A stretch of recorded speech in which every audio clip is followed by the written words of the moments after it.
उद्या आषाढ महिन्यातील संकष्टी चतुर्थी आहे. आषाढ महिन्यातील संकष्टी चतुर्थीला लंबोदर संकष्टी चतुर्थी म्हणून ओळखले जाते. या दिवशी श्री गणेशाची पूजा अर्चा केल्याने मानवाच्या आयुष्यातील सर्व संकटे, दुःख आणि विघ्न दूर होतात. आषाढ महिन्यातील चतुर्थीला गणपती बाप्पाची पूजा केल्याने बुद्धी, तेज, यश आणि सुख समृद्धीची प्राप्ती होते.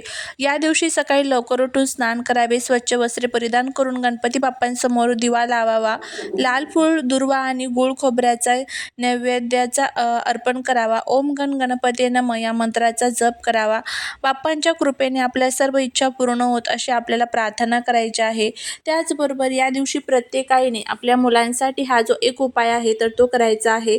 हा उपाय जर केला तर मुलांच्या आयुष्यातील सर्व दोष, विघ्न, संकटे, अडचणी ज्या आहेत तर त्या दूर होतील. हट्टीपणा, चिडचिडपणा त्यांचा कमी होईल, नजर दोष संपेल, त्यांच्या अभ्यासात प्रगती होईल, नोकरीत यश मिळेल, इच्छापूर्ती होईल, असा हा प्रभावी उपाय करायचा आहे. हा उपाय कसा करायचा, कोणत्या वेळेत करायचा याबद्दलची संपूर्ण माहिती आजच्या व्हिडिओमध्ये मी तुमच्यासोबत शेअर करणार आहे.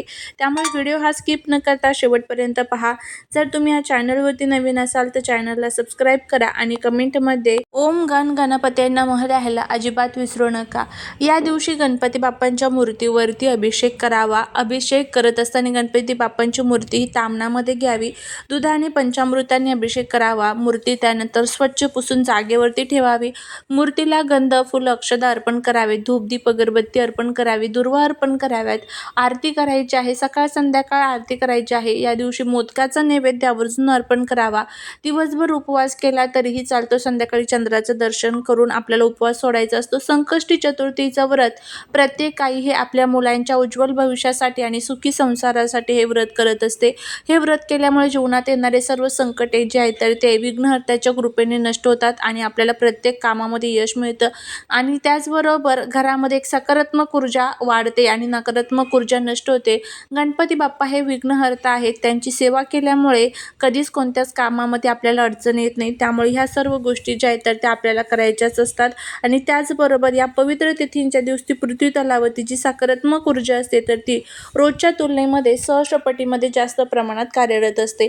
आणि या तत्वांमध्ये ज्यावेळेस काही प्रभावी आपण उपाय करतो त्यावेळेस त्याचे फायदे हे आपल्याला चांगलेच होत असतात.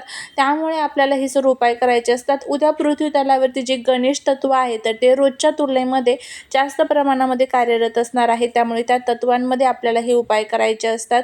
बघा काय होतं, आपले मुलं खूप अभ्यास करतो पण तरीही आपल्याला पाहिजे तसं त्यांना यश मिळत नाही, अभ्यासामध्ये प्रगती होत नाही, किंवा आपल्या आजूबाजूला असे अनेक लोक असतात ना, त्यांना आपली झालेली प्रगती बघवत नाही. त्यामुळे त्यांची नजर जी आहे तर ते आपल्या मुलांना लागते. मुलांचा हट्टीपणा, चिडचिडपणा वाढतो, नजर दोष वाढते आणि त्यामुळेच त्यांचं कुठेतरी अभ्यासामध्ये ते जे प्रगती आहे ती थांबून जाते. नोकरीमध्ये त्यांना यश मिळत नाही. कष्ट करताय, खूप उच्च प्रतीचं शिक्षण घेता पण तरी त्यांना पाहिजे तसं यश मिळत नाही. किंवा मग कुठेतरी ग्रह जे आहे तर ते त्यांची साथ देत नसतात. ग्रहांमुळे काय होतं की आपली संपूर्ण कुंडली जी आहे तर ती कमजोर होते आणि त्यामुळेच आपल्याला यश मिळत नाही.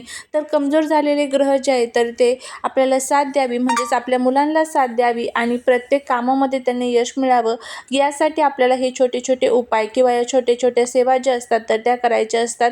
तर नक्की तुम्ही हा जो उपाय आहे तर तो करून बघा. तुम्हाला याचा चांगला फायदा जो आहे तर तो बघायला मिळेल. आता हा उपाय कसा करायचा ते आपण बघूया. पण त्या अगोदर जर हा व्हिडिओ आवडला तर व्हिडिओला लाईक करा, चॅनलवरती नवीन असाल तर सबस्क्राईब करा आणि कमेंटमध्ये ओम नमो भगवते वासुदेवाय नमः किंवा ओम गण गणपती नमः लिहायला विसरू नका. मुलांच्या उज्ज्वल भविष्यासाठी, त्यांच्यातील चिडचिडपणा कमी करण्यासाठी, अभ्यासात प्रगती व्हावी, नोकरीमध्ये यश मिळावं, नजर दोष, सर्व दोष आणि विघ्न दूर व्हावीत म्हणून आषाढ संकष्टी चतुर्थीला हिरव्या मुगाचा एक अत्यंत प्रभावी उपाय केला जातो. हा उपाय प्रत्येक वयोगटातील मुलामुलींसाठी अत्यंत फायदेशीर आहे.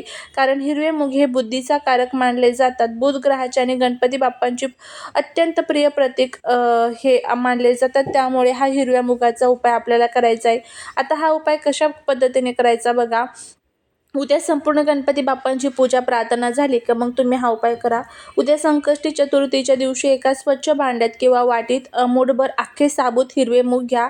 इथे डाळ वगैरे आपल्याला घ्यायची नाही. अख्खे सगळे जे हिरवे मूग असतात तेच आपल्याला घ्यायचे. किडलेले वगैरे नको, स्वच्छ असे मूग घ्यायचे आहे. त्यात थोडा गूळ ठेवायचा आहे आणि एक दुर्वाची जोडी ठेवायची आहे. ही वाटी आपल्या मुलांच्या किंवा मुलींच्या डोक्यावरून घड्याळाच्या काट्याच्या दिशेने 7 वेळा ओवाळायची आहे. ओवाळत असताना मनामध्येच ओम गण गणपती गणपते नमः, ओम गणपते नमः या मंत्राचा जप करायचा. ओवाळताना बाप्पाकडे मुलांच्या चांगल्या आरोग्याची, अभ्यासातील प्रगतीची आणि संकटे दूर होण्याची प्रार्थना करा. जर मुले मोठी असतील तर किंवा लांब राहत असतील तर पालक त्यांच्या नावाने किंवा फोटोवरूनही हा उपाय करू शकता. त्यानंतर हिरवे मूग, गूळ आणि दुर्वा गणपती बाप्पांच्या मंदिरात अर्पण करा किंवा एखाद्या गाईला म्हणजेच गोमातेला खाऊ घाला. हा उपाय केल्याने मुलांवरील सर्व नजर, दोष आणि नकारात्मक ऊर्जा तात्काळ नष्ट होते. मुलांच्या अभ्यासात एकाग्रता वाढते, चिडचिडपणा पूर्णपणे थांबतो आणि त्यांच्या आयुष्यातील सर्व विघ्ने दूर होऊन प्रगतीचे मार्ग मोकळे होतात. अशा पद्धतीने आपल्याला हा जो उपाय आहे तर तो करायचा आहे. तर नक्की तुम्ही हा जो उपाय आहे तर तो करून बघा. यासोबतच मुलांसाठी अजून काही तुम्ही या दिवशी उपाय करू शकता बघा. कारण आषाढ संकष्टी चतुर्थीच्या दिवशी मुलांच्या सर्वांगीण विकासासाठी, बुद्धीच्या तीव्रतेसाठी आणि संकटांच्या निवारणासाठी हिरव्या मुगाच्या व्यतिरिक्त तुम्ही हे सोपे उपाय केले तरी तुम्हाला याचा चांगला फायदा होईल. या दिवशी सकाळी बाप्पाला 21 दुर्वाची जुडी अर्पण करताना ओम गणपते नमः किंवा श्री गणेशाय नमः या मंत्राचा जप मुलांच्या हातून करून घ्यावा आणि आईने स्वतः मुलांचे नाव, गोत्र उच्चारून करावा. दुर्वा अर्पण केल्याने मुलांची मानसिक अस्वस्थता व चिडचिड शांत होऊन अभ्यासात एकाग्रता वाढते. तसेच बाप्पाच्या मूर्तीसमोर किंवा चित्रासमोर थोडेसे शुद्ध तूप आणि गूळ एकत्र करून त्याचा नैवेद्य दाखवावा आणि तो प्रसाद म्हणून मुलांना खाऊ घालावा. यामुळे मुलांचे आरोग्य सुधारते आणि त्यांच्यातील आळस दूर होऊन नकारात्मक ऊर्जा नष्ट होते.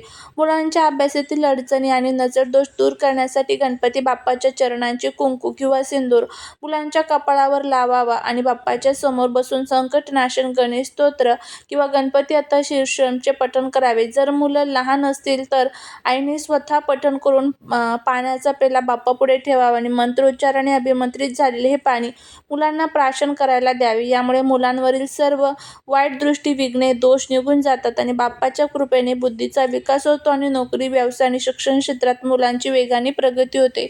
अशा पद्धतीने छोटे छोटे उपाय जे आहेत तर ते आपल्याला करायचे आहे. तुम्ही करून बघा. याचा खूप चांगला फायदा जो आहे तर तो तुम्हाला बघायला मिळेल. जीवनातील सर्व संकटे, दुःख, दोष, अडचणी दूर होऊन भगवान गणपती बाप्पांच्या कृपेने सर्व जे काही आपल्या अडचणी आहेत तर त्या दूर होतात. नक्की तुम्ही हा उपाय करून बघा. यासोबतच उद्या तुम्हाला अजून काही गोष्टी करायच्या आहेत ज्यामध्ये तुम्हाला गाईला गूळ पोळी खाऊ घालायची आहे. यामुळे सुद्धा आपला गुरुग्रह मजबूत होतो आणि प्रत्येक कामात आपल्याला यश मिळतं.